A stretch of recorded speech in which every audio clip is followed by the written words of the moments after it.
It's time for even more awesome light novels.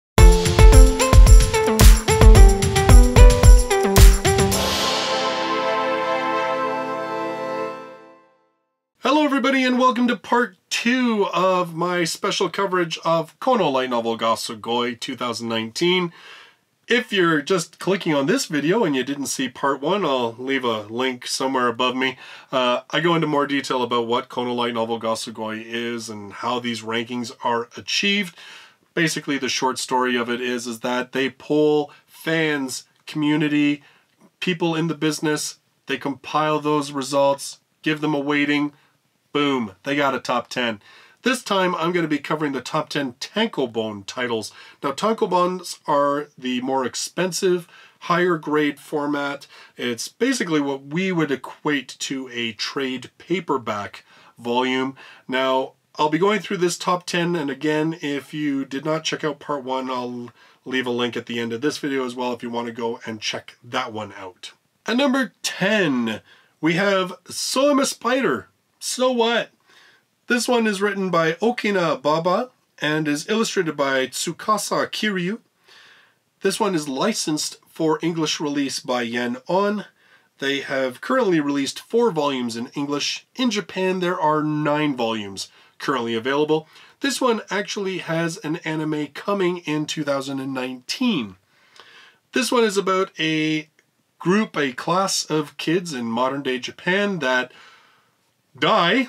I won't get into the whole thing, but anyway, they all die at once.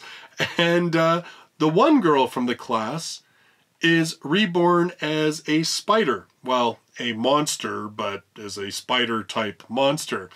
And I've only read the first couple volumes, but essentially the story begins about her kind of trying to learn her situation, get stronger, survive this dungeon that she finds herself in, because of course she's one of the weaker creatures in the dungeon. But it's a very interesting series because there's also this parallel story that involves many of her other classmates and what sort of lives they've been born into in this other world. And there is a time differential between these storylines. And Volume 2 starts making it very interesting about how that time differential is played out and what exactly is happening, and I don't want to spoil any of it because, man, this series is so much better than what the title makes it sound like it's going to be. The main character is really engaging. I really enjoy reading her. This is one definitely that I want to get caught up on because I've really enjoyed it. And like I said, we've got an anime that's going to be coming out next year for this one as well. At number 9, I've been killing slimes for 300 years and maxed out my level. This one is written by Kisetsu Morita and is illustrated by Benio. Now, we do have this licensed for English release by Yen On. They have released, they'll be releasing the 3rd volume in December of 2018. In Japan, there are currently 8 volumes available. This one is about a Japanese working woman who basically works herself to death. She dedicates everything to the company and, well, has a massive heart attack and dies. And so a goddess that she meets up basically takes pity on her and is like, you know, you were just doing your best and this is crappy. What can I do for you? And so she says, you know what? I want to be reborn into another world, and if you can, I want to be immortal so I never have to worry about time and I can just take it easy. So she is reborn as a witch who is immortal, and she kills slimes for 300 years and maxes out her level. But now that she is the most powerful being in the world, well, you just know that there's going to be all sorts of stuff that gets thrown at her. The series is actually very lighthearted. I've read the first 2 volumes so far. I mean, obviously I'll be picking up volume 3 when it comes out in December. I've really enjoyed it. It is a very relaxing read. Well, I mean, it's kind of like keeping in line with the whole theme, the whole idea. It really emphasizes that idea of family and finding balance in your life and taking things at a pace that isn't going to hurt you. And there's a lot of really engaging characters, but it's not one of those series that if you're looking for really ratcheted up like action and, you know, suspense and everything. Yeah, no, it doesn't have that. It's very, very chill, which makes it a nice escape every once in a while. So I've really enjoyed this series so far, and I'm actually glad to see it on this list. Who knows, maybe we'll get an anime out of it announced sometime this year. At number 8, we have Mushoku Tensei Isekai Ittara Honki Dasu, or Mushoku Tensei Jobless Reincarnation. This one is written by Rifujin na Magonote and is illustrated by Shirotaka. Now, this has just been announced that it has been licensed for English release, and it's 7Seas that picked up the license. Well, I shouldn't say just, it was at Anime Expo at the start of the summer. They are going to be releasing the first volume May 19th of 2019. In Japan, there's 19 volumes, so we're like way behind, way behind. This one follows basically a main character who has wasted his life away and dies, shocking, and is basically reincarnated into a fantasy world and decides that this time he's going to do everything he can to make his life matter. And it's really popular. Man, this series is popular, not just even in Japan, but it gets a lot of love from English fans too. I guess there's been a couple of translations of some of the volumes in English, and actually 7Seas have been releasing the manga of this one for a while now. So it's another isekai, but this one, I mean, it's 19 volumes. This is kind of the book that a lot of people are like, this is like the prototype isekai. This is if you're going to read an isekai, you should check this one out. That is what I have heard. I don't know if any of that is true because, well, I only read official releases, so I'll let you know how I feel about it in May of 2019. At number 7, and I gotta say, this one surprised me so much. I was like, really? Really? J.K. Haru is a sex worker in another world. This one is written by Ko Hiratori and illustrated by Shimano, although as far as I understand it, there's really only the cover illustration. There aren't actually internal illustrations, which is probably a good thing if you're worried about people looking over your shoulder and reading this one. This one is licensed in English by J-Novel Club. It is a single volume release, although I have heard online that the author has written some short stories like web novel content, but as far as an actual released volume, there is only the one, and as far as I know, that completes the story. And again, it's same in Japan, and we do have this released in English. It's not only licensed, but it is available right now. And this one is about a girl and her classmate. They die, they're reborn into another world. He gets the powers to be a hero, and she gets nothing, and so she becomes a sex worker to survive.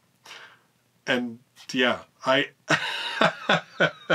remember when this one was announced and J-Novel Club was like, yeah, we've licensed this title.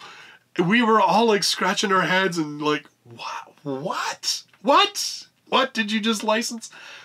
And then this Kono light novel Gasugoi comes out and Sam's like, see, you all laughed and yet here we are. Wow. Apparently what's interesting though is that as much as the content might be considered the controversial part of it here in North America or in the English world, in Japan what caused a furor over this book was the fact that it was published by a publisher who typically does not publish light novels, and so people that were fans of the publisher were kind of upset with the fact that they had lowered themselves to publishing a light novel. I don't know exactly how they felt about it, but apparently Sam was saying there was a bit of backlash because of it, which is very interesting and I think maybe telling about how our different cultures look at these kind of things. I've got this book. I started reading it and then was like, wow, I can't ever read this outside of the house, and I haven't finished it yet. I'm going to, like, I'm very interested in reading it because I have seen nothing but positive reviews about it. It really kind of surprised, I think, all of us. We really didn't know what to make of this, and we weren't sure why it was that Sam had licensed it, but, well, I guess time has proven he had some insight that we did not. At number 6, Majo no Tabi Tabi, which is written by Jogi Shiraishi and illustrated by Azul. In English, it is known as The Journey of Elena. There are currently 8 volumes in Japan. We do not have this licensed for English release. In a certain place, there was a traveler witch. Her name was Elena. Being a traveler, she came across many people and countries while continuing her long journey. A country that only accepted magicians, a muscle-loving giant, a youth at death's door awaiting his lover's return, a princess left alone in the ruined country, and the story of the witch herself up until now and from now on. While meeting particularly peculiar people and experiencing others' moments of beauty, even now the witch keeps spinning the tale of meeting and parting evermore. Please don't mind it. After all, I'm a traveler. I must hurry ahead. The witch. Yes, me. This one I want to have licensed, and I will confess part of it is because I just love the artwork of it, but it reminds me very much of Kino's Journey, to be honest, and that's another series that I would love to have. I kind of like these series that are building this idea of traveling and unique characters and stories, and it's really just sort of the main character that is primarily sort of the unifying factor that goes through the whole thing. Yeah, I would really like to check this one out. I'm kind of surprised it hasn't been picked up because it does well. Like the sales are there and it has been on this list before, so it's not like it's unpopular or considered to be poorly done. So who knows, maybe it is something that we will eventually get licensed. At number 5, That Time I Got Reincarnated as a Slime. This is written by Fusei and is illustrated by Mitzvah, and it is licensed for English release by Yen On. In Japan, there's currently 13 volumes released, and in English, they are releasing the 4th volume in December of 2018. This one about a businessman who loses his life and is reborn in another world as a slime monster. A very smart and an industrious slime monster who, well, starts kind of like building a kingdom around monsters. It's a very interesting story about this sort of idea of it's sort of taking that isekai kingdom building but putting the whole monster spin on things. I've only read the first volume, which I thought was pretty decent. I do have the second volume actually on my shelf. I haven't gotten around to it. There is currently an anime airing. As far as I can tell from the screen caps I've seen people posting, it looks like they just finished covering the first book. So I'm kind of thinking they might only cover 2 volumes with this anime series. I'm not too sure. If you've been watching it and you're familiar with the series, let me know in the comments down below. At number 4, and this one is one of my personal favorites, we have Overlord. This one written by Kugane Maruyama with illustrations by Sobin. This is licensed for English release by Yen On. In Japan, there's 13 volumes currently released, and in English, the 9th volume is coming out January of 2019. And there has been 3 seasons of the anime. Those seasons have covered up until the end of volume number 9, so in January we will be caught up at least with the anime. I've read the first 7 volumes. I've got volume 8 actually right behind me. I'm going to be reading that one probably in the next week or so that I can grab volume 9. I've kind of put off volume 8 only because it's a short story volume. Volume 9 is the continuation of the massive cliffhanger that happened at the end of volume 7. So that's the one I'm really excited about checking out. But overall, I've really loved Overlord. This one's about a gamer who plays this MMORPG, virtual reality, and the game, he's been playing it for years and years and years, and he's had like a guild, and he actually plays as a lich, as a monster. And they've announced that they're going to shut the servers down, and so he decides he's going to stay logged on until the servers are shut down, and he's forcibly logged off. But he isn't. Instead, he finds that he has now actually become his character, and that the tomb that he and his clan built as their home base has been transported to a world that is very similar to the game world, and that all of the NPCs that he and his guildmates created to populate that tomb and to defend it against invaders and so forth have actually become real living beings. And so the series is really about, well, I mean, it's kind of like Overlord is probably a good, kind of about like how he's going to become Overlord of this world. But really up until this point where I've been reading, it's been mainly focused on this whole idea of them trying to figure out what this world is, finding out more information, getting a foothold, kind of strengthening their position, because there's so many unknowns, including if there are any other players that are in this world. So it is actually a really well done series, a series that I very much enjoy. And it's kind of cool because, again, it is sort of this anti-hero. Like, you know, the main character, Ainz, he's very much in it for himself and for his NPCs that he feels responsible for. And he does some pretty horrible stuff, but, you know, does it in the name of advancing himself and his teammates and, you know, his family that have become now. And, yeah, it's a really good series. I really like that series. I say it all the time when I talk about Overlord, how much I like that series. So yeah, I recommend it in case you hadn't guessed. At number 3, we have the Monogatari series. This written by Nishio Ishin with artwork by Vofan. This is licensed for English release by Vertical. They have released, well, they'll be releasing the 12th volume in January of 2019. In Japan, there are currently 24 volumes released of this series. And this series focusing on these group of friends. It's mainly focusing on main character Araragi. Now, other people take over sort of narration as we go through. But basically, it's about these people that come into contact with things called aberrations. So you could think of these as like monsters, ghosts, wayward gods, whatever the case may be. There's a host of them, and they are all very different. And it's basically about how they deal with these aberrations. And I really like this series. It's kind of surprising to me how much I like this series, because initially when I started watching the anime many years ago, I really found it hard to get into, but funny enough, as a book, it seems to work a lot better for me. I don't know why, but that's just kind of how it is. Maybe now that I've read a lot of the series, I'm almost caught up. I still have to read the 11th volume before volume 12 comes out, but now that I'm almost caught up, I could watch some more of the series. Maybe I should do that at some point. Actually, Vertical just released a box set, which you can see like the beautiful artwork behind me here, and that encompassed the first, I think, 7 books of it.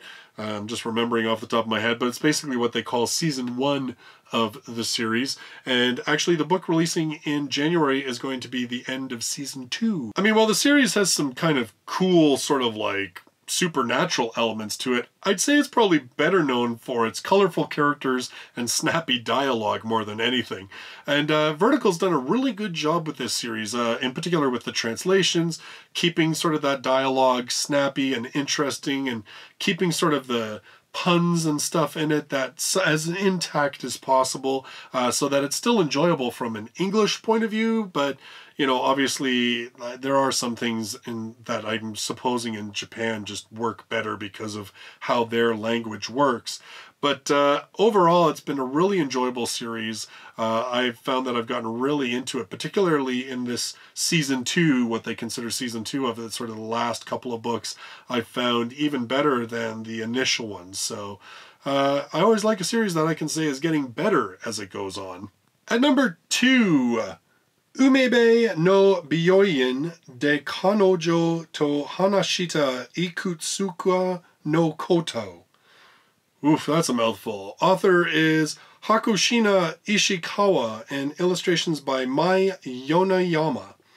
There's no English license for this series, and there's only 1 volume in Japan. I don't know if this is an ongoing series or it's a single release, again, because there's really nothing available in English about this one. The really rough Google translation: Ao Urahara visits a beach. Once he was hospitalized here. Most of his former colleagues who suddenly suffered from a mysterious illness died, and those who survived have not yet been discharged. Ao recalls and talks about the event that happened that day. A disease spreading in some local cities. Adults are dead. Diseases in which the power resides in children, and the outcome of the battle. So it makes it sound like it's some kind of like epidemic and something, I guess, that either it alters children or children have the key to the cure. I'm not too sure. But again, I know nothing about this other than what Google Translate can provide. If you have any knowledge on this title, I'd love to hear about it in the comments down below. Finally, number 1, and that is Honzuki no Gekko Kujo. This one we do not have licensed in English, although it is known as Ascendance of a Bookworm. Now, the manga spin-off of this has just been licensed by J-Novel Club. We're actually going to do a podcast where we're going to talk about recent licenses and stuff like that, and actually a little bit about this Kono light novel ga Sugoi as well. I'm very curious about this one, because this book was actually, well, this series was number 1 on the list last year of Kono light novel ga Sugoi. And there are going to be 18 volumes in Japan as of December of 2018. So, I mean, it's a long-running series. It often does well. Like, it's always hitting the top 10 bestsellers, at least that I've been covering for the past year and a half or so.